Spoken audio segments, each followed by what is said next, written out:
Engine 12, San Diego. There was fire coming out essentially from every window that we could see. The front of the house, the side of the house, and people running around really frantic on the fact that we had victims inside also. Firefighters Dallas Higgins and Joe Zakar knew they had to act quickly. The rooms were fully involved and encountered a window where the kids were.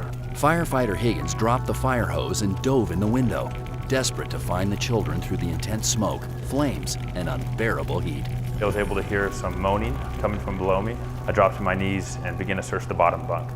So I crawled into the bunk and got real deep in the back corner and found our 5-year-old Junior. He was breathing and moaning at the same time. At that point, and pulled him towards him, and made a handoff to Joe Zakar out the window. I just remember Dallas passing the kid out to me, and I just remember seeing this kid, and I knew I had to run out to the rig. After handing Junior out the window, I turned around and went back into the room looking for Esmeralda, which was the 3-year-old female that was inside. Dallas is still in there by himself, no hose line. It's hot, there's more kids. Where are you? I could hear moaning coming from somewhere in the room, but couldn't quite find her, and I could tell that the conditions were intensifying. It was too hot. I'd already been burned on the back of my head, my ears, my flanks, my hands and one foot. I decided to jump out the window and put Joe inside. Joe, what do you need? I need help. So he swan dived out, and I grabbed him, and he was just smoking. He was hot.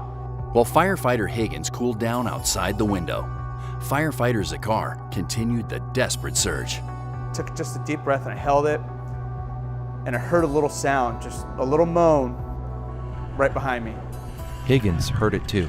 I'm realizing I was able to hear the kids, and then as I jump in the window to check on Joe, our flashlights, he's across the room, and my chest light goes down, and his chest light's coming across the room, and it kind of illuminates. Our lights kind of just matched up, mirrored up, and I just see this little pink torso, and I just scooped her up, and it was like 1 or 2 steps, and I was out the window with the little girl.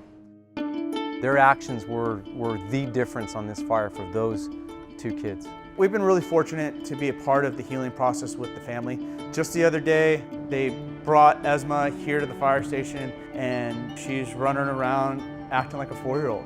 It's amazing to be able to see that. It's validation of us doing our job. It was a heroic move to really put their life in jeopardy, and had they not made that decision, those 2 kids would have died that night.